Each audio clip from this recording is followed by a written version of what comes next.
What's good, folks? And this is Dark Dre 19, and welcome back to another What If, yo. This is What If Deku was Sephiroth Part 3. Where we last left off, I believe Deku gave Todoroki a present, earrings or whatever, and she kissed him on the cheek before slamming him on the floor and asking him to take her home or something like that. So let's start at the beginning of this what if, as Deku is sitting in class thinking about nightmares he's been having over these few days. Some of them involve a blonde, spiky-haired, moody boy with a giant sword trying to kill him. There are other dreams he's been having where he hangs out with a spiky black-haired guy with the same sword as the blonde dude. And some of these other nightmares, for some reason, have him end up stabbing Mario for some reason. But pushing those thoughts aside, Deku looks to see Todoroki walking into class wearing the earrings he have given her. Some of the girls in the class just have a hunch that the earrings that she's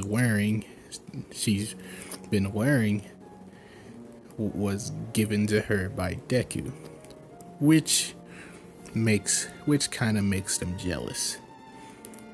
Momo especially, because she's been trying to get Deku's attention for a while. Hey, sorry guys, hold up.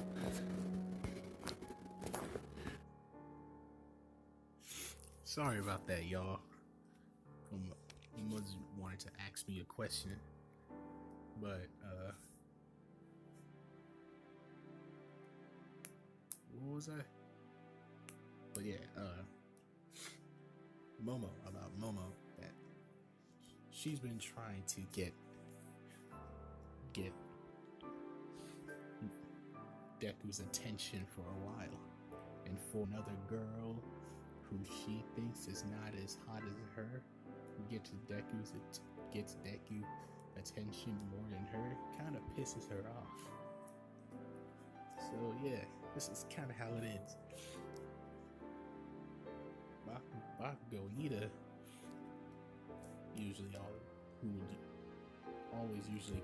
comes in staring at Deku, stares at Deku at the time, but Deku would always give them that famous Sephiroth smug face that we all know and love, which just pisses them off also dearly. But yeah, so when all the classmates are finally here, Aizawa popping up in his little yellow sleeping bag, talked about, what was I saying? Yeah, Aizawa talks about choosing a class representative, as Aizawa, knowing Deku and how he was raised to be the best, he decides to make Deku the class rep, not letting them vote on that one.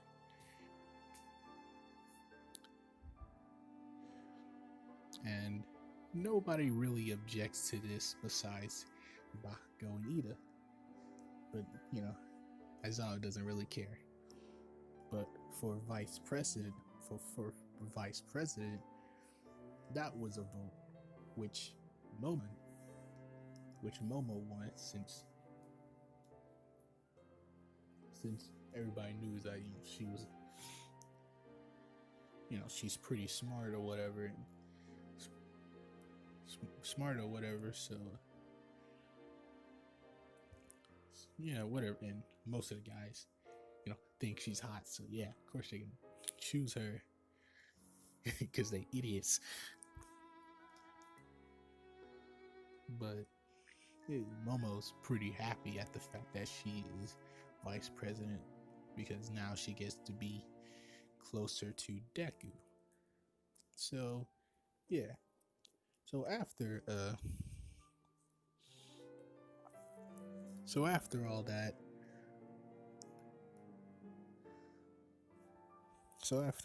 jazz happened, before they leave to lunch, Aizawa also tells them about the about USJ and what will be happening there. So that'll be fun, I guess. But yeah, so after that, Classe goes to the cafeteria to get their lunches and all. And as Deku was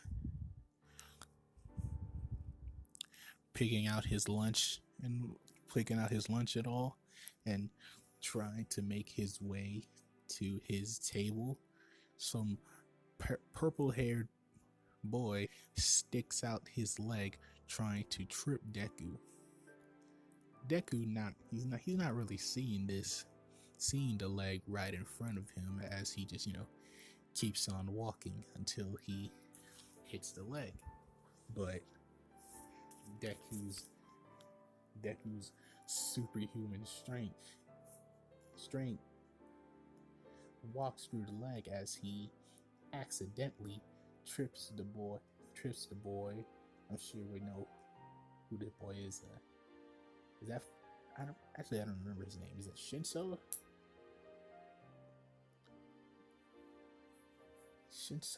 Or is it something else? Who cares? But Deku, with his superhuman strength, accidentally trips the boy, forcing him to fall out of his seat. Deku feeling and hearing the boy and hearing him fall, looks back, and he tries to give the guy a hand, as the purple-haired guy, or I'm just gonna say Shinso. Screw it. I'm just gonna pause this and see what his name is.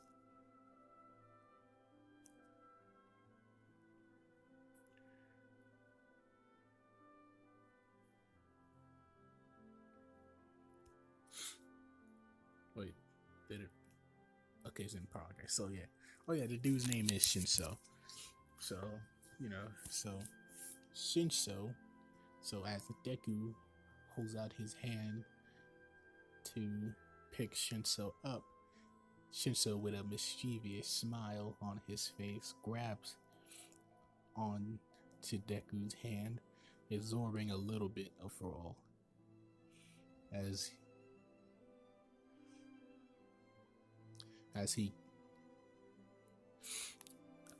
he gets up, saying, "What the hell, you Class A jerk? You better what the hell, you Class A jerk? Knocking me out of my own seat for no reason? You better apologize before I knock you out cold." As Deku says that I did apologize. What do you mean?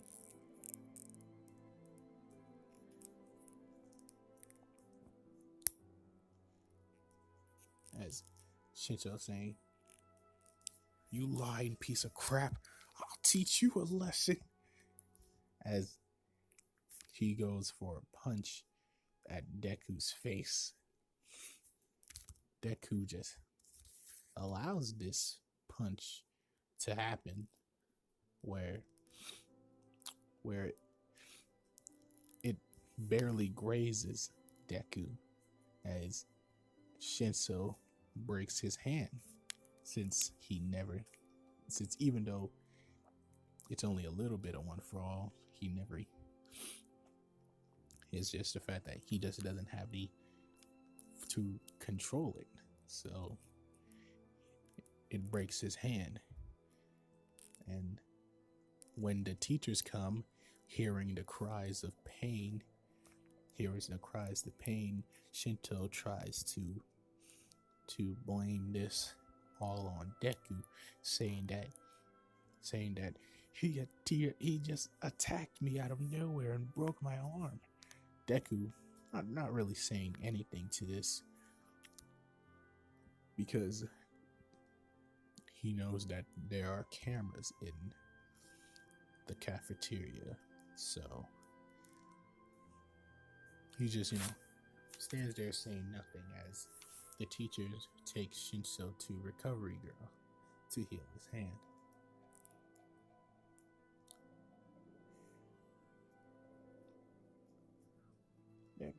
Deku, not much caring for this little spat, goes to have his lunch at a table by himself. Oh. Todoroki finally getting her lunch as she tries to find Deku and where he's sitting, as she just looks around until finally seeing Deku walking towards him as she finally sees that Momo is already there, sitting on one side next to Deku. Todoroki pays no. Yeah, she's pretty much sitting next to Deku, talking up a storm and all. Todoroki pays no mind to this as she sits on the next side of Izuku, which kind of angers Momo. But Momo Momo stares at Todoroki as they just all eat. So as class A finishes, sorry, I don't mean to yawn, but yeah, as class A finished their lunch, they ready themselves for the USJ, as some of them get on the bus and all. Todoroki finally, getting on the bus last, as she sees Momo sitting next to Deku. Pretty much both of them taking that whole seat. Deku doesn't really care if Momo wants to sit next to him, but Todoroki just knows exactly what Momo is trying to do, and is not about to let some other chick outshine get Deku's attention, as as Todoroki pretty much jumps onto Deku's lap and kissing him on the cheek. Deku not sure what's going on, and Aizawa just not really caring. As you know, Deku, he's not clueless. It's the fact that he finds himself thinking of other things and avoiding what's happening on the outside of him. On the outside, he's just thinking about other stuff right now. So he's not really much paying attention to this. The other classmates are just, chuckling to themselves, seeing this interesting love triangle as they make their way to the USJ.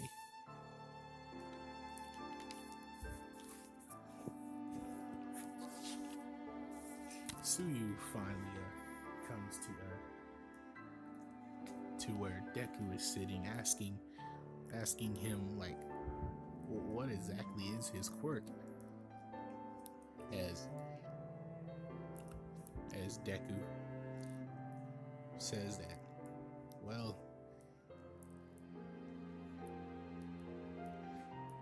my quirk, I guess, I don't, it doesn't really have a name, to be honest. And I honestly wish to keep things but to myself. Not that I don't trust y'all.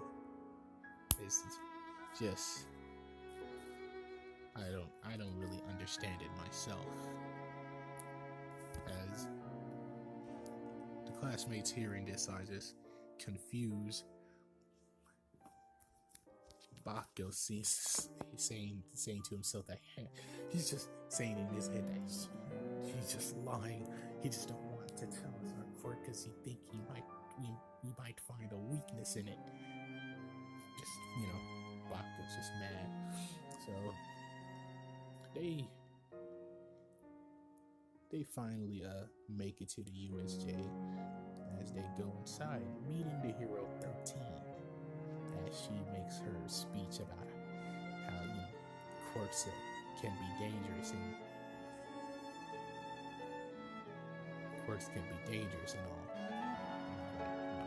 Blah blah blah. You know what speech she's talking about, but Deku can't help himself stare behind 13 as he sees a man that kind of looks like him.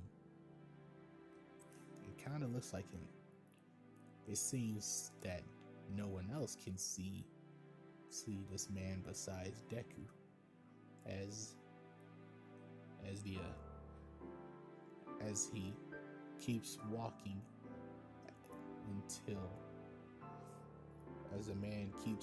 until he reaches a window pointing at an empty area, as the man disappears into a green-like void,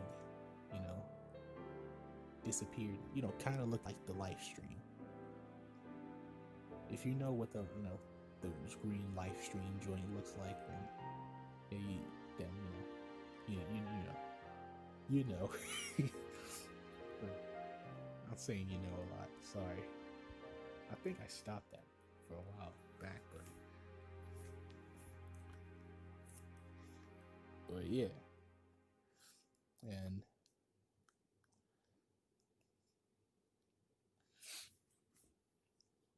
as so after that, the empty area the man was pointing at had a black portal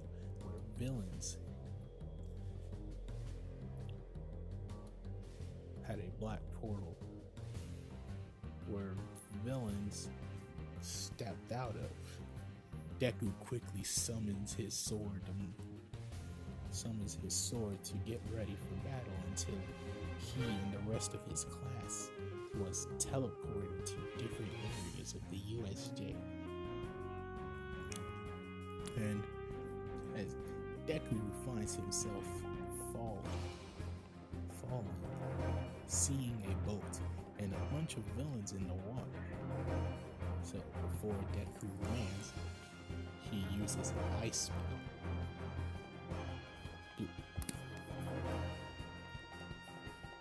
Blizzaga, I think that's how you pronounce it.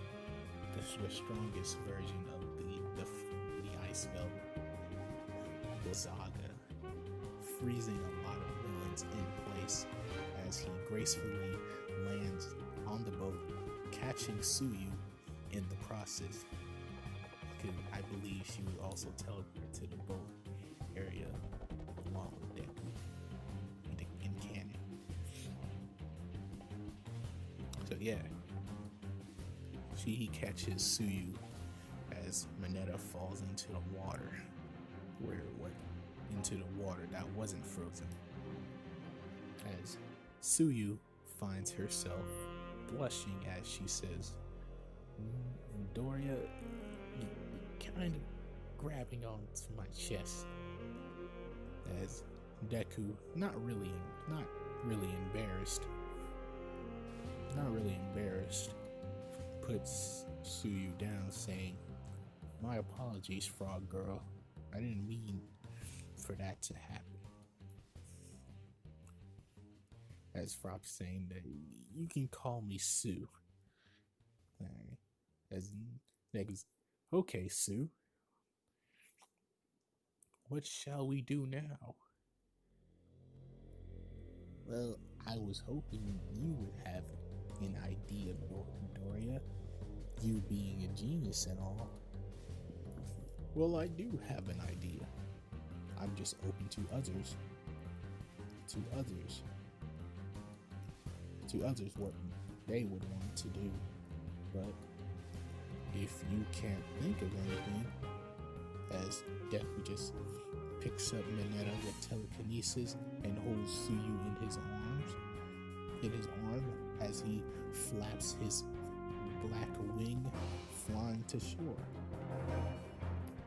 So Deku landing, he put down Tsuyu and Mineta, telling them to help the other classmate as he goes to where those villains were teleported in the first place. As he just runs there with his super speed, that little dash run with a quick step and a sword, holding the sword in the back, kind of like some ninja shit. You know what I'm talking about. As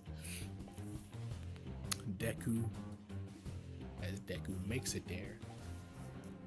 Let me get that out. Y'all don't see that. As Deku makes it there, only to see Aizawa dead and broken. Deku is not too happy with what he's seeing as he quickly slashes the Nomu's arm off and kicks him away.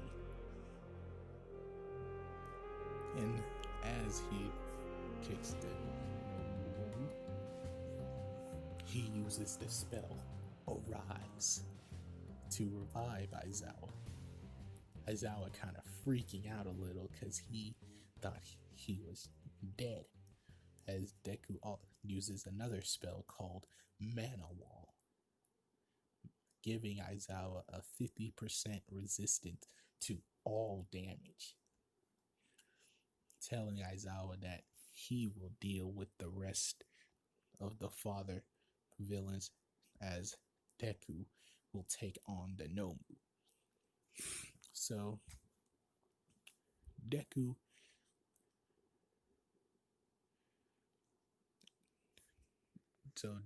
and the Nomu clash in a fist-to-sword battle. Deku enjoying himself because this is an enemy that the enemy he's facing doesn't seem to go down so quickly like the others he fought, seeing that this creature can regenerate. As Deku would just find himself slicing the arms and legs of this creature as he just regenerates, trying to punch Deku, but Deku is just dodging all over the place as he punches a hole through the creature, but that also just heals as Shigaraki taunts Deku, saying that you'll never defeat the Nomu. It was created to kill all Might. As Deku hearing this saying, "Oh, well, guess I can't let that happen now, can I?" As Deku uses one of his ultimate attacks, Limit Break, Octo Slash, giving the Nomu 8 rapid and deadly slashes. One of the slashes cutting the Nomu's head off, which pretty much kills him. As a Shigaraki is just livid, saying that guy, that long-haired freak, he cheated. Kuriguri seeing that this plan isn't going so well, teleporting them both out. As Deku just lets this happen because he doesn't need to start any more fights, because he needs to protect his friends. As Aizawa quickly detains the rest of the villains, and much easier for it because half damage taken and all. So as Aizawa is doing all that, who goes around healing those who need it, as All Might and the rest of the heroes come bursting in, asking what's going on. As Aizawa pretty much says, like, calm down, everything's fine, thanks to Izuku over here. As All Might and the heroes seeing Deku healing those who got injured, and tying up villains who are knocked out.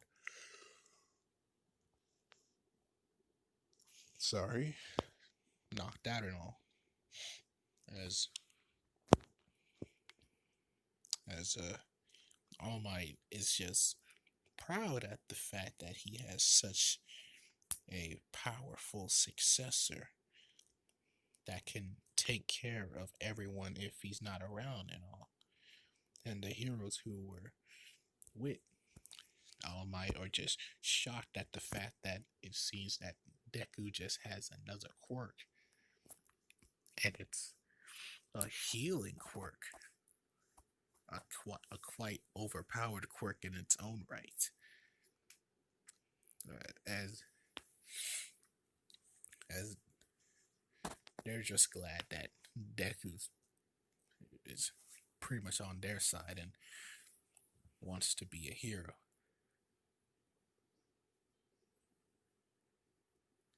The hell is that?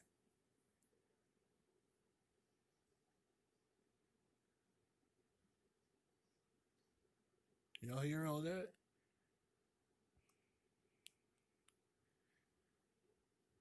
But oh, sorry about that little sword break. But everything was pretty much taken care of. Deku here healed some of his classmates that needed it all. Bakugo is just angry at the fact that he sees that it seems that Deku has another power with the healing and the fact that he was able to take on that creature that even Aizawa wasn't able to beat. So it just really ticks Bakugo off. But yeah, the news can't say much about this since it seems that nobody was injured besides the villains. So yeah, that's pretty much what happened at the USJ. And I guess that's where I'm gonna end this off. So, you know, thanks for listening. I know this was like, I don't know, shorter than usual. I usually make 1 hour. What if unless this is 1 hour? I don't think this is 1 hour. I don't have that little time bubble thing, so I can't really tell until this video's finished on what time, how much time I'm in on it. So yeah, thanks for listening, and goodbye.